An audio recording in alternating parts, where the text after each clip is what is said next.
सातबारा नोंदीसाठी लाच मागितल्याप्रकरणी तलाठी व उपसरपंचावर सापळा, एसीबीची कारवाई। कोल्हापूर जिल्ह्यातील करवीर तालुक्यात सातबारा उतार्यावर नाव नोंदवून देण्यासाठी लाच मागितल्याप्रकरणी ग्राम महसूल अधिकारी म्हणजे तलाठी आणि उपसरपंचाविरुद्ध अँटी करप्शन ब्युरोनं सापळा रचून कारवाई केली आहे। या कारवाईत लाचेची रक्कम स्वीकारताना आरोपीला रंगेहात पकडण्यात आलं असून या प्रकरणी करवीर पोलीस ठाण्यात गुन्हा नोंद करण्याची प्रक्रिया सुरू आहे। अधिकृत माहितीनुसार तक्रारदाराच्या वडिलांनी शिंगणापूर तालुका करवीर येथे जमीन खरेदी केली होती। त्या जमिनीवर तक्रारदाराच्या वडिलांचं नाव सातबारा उतार्यावर नोंदवून देण्यासाठी ग्राम महसूल अधिकारी म्हणजे तलाठी इरफान दिलावर संधी वय 41 राहणार लाईन बाजार कोल्हापूर आणि शिंगणापूरचे उपसरपंच दीपक सदाशिव कांबळे वय 43 यांनी 10,000 रुपयांची लाच मागितल्याची तक्रार अँटी करप्शन ब्युरो कोल्हापूर इथं करण्यात आली होती। तक्रारीची पडताळणी करण्यात आल्यानंतर लाचेची मागणी झाल्याचं निष्पन्न झालंय। त्यानुसार सापळा रचण्यात आला। पंच साक्षीदारांच्या उपस्थितीत तडजोडीनंतर मागितलेली 5,000 रुपयांची लाच तक्रारदाराकडून स्वीकारताना दीपक कांबळे यांना एसीबीच्या पथकानं रंगेहात पकडले। तसेच या लाच प्रकरणात तलाठी इरफान संधी यांचाही सहभाग असल्याचं तपासात समोर आलंय।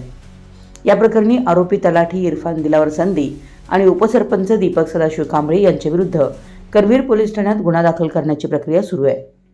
ही कारवाई अँटी करप्शन ब्युरोचे पोलीस उपाधीक्षक वैष्णवी पाटील यांच्या नेतृत्वाखाली पोलीस निरीक्षक Ujjwala Bhadkamkar, police head constable Sandeep Kashid, police Naik Sachin Patil तसेच इतर कर्मचाऱ्यांच्या पथकानं पार पाडली। मी कोल्हापूर जिल्ह्यातील सर्व जे नागरिक आहेत त्यांना आवाहन करते की आपलं एखाद्या शासकीय कार्यालयामध्ये काम प्रलंबित असेल किंवा पूर्ण झालेलं असेल तर या प्रलंबित आणि पूर्ण झालेल्या कामकाजासाठी एखाद्या शासकीय अधिकारी, कर्मचारी किंवा त्यांच्या वतीने खाजगी एजंट, खाजगी इसम आपल्याकडे लाचची मागणी करत असेल, मग ही लाचची मागणी पैसे अथवा भेटवस्तू या दोन्हीच्याही स्वरूपात असू शकते, तर आम्हाला बिनदिक्कतपणे संपर्क करावा।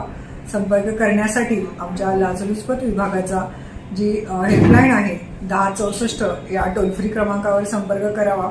त्याचप्रमाणे आमचा एक व्हॉट्सअप नंबर आहे 940432 1064। मी परत रिपीट करते 940432 1064 या क्रमांकावरही आपण व्हॉट्सअप मेसेज करू शकता। माझ्या वैयक्तिक नंबरलाही आपण मेसेज करू शकता। आमचा मेल आयडी आहे dyspacb@gmail.com dyspacbkollhapur@gmail.com याच्यावरून आपण मेल आयडीद्वारे आमच्याशी संपर्क करू शकता। आपल्या परिसरातील महत्त्वाच्या बातम्या पाहण्यासाठी आमच्या नवसंकेत न्यूज चॅनलला यूट्यूबवर सबस्क्राईब करा आणि बेल आयकॉन प्रेस करा।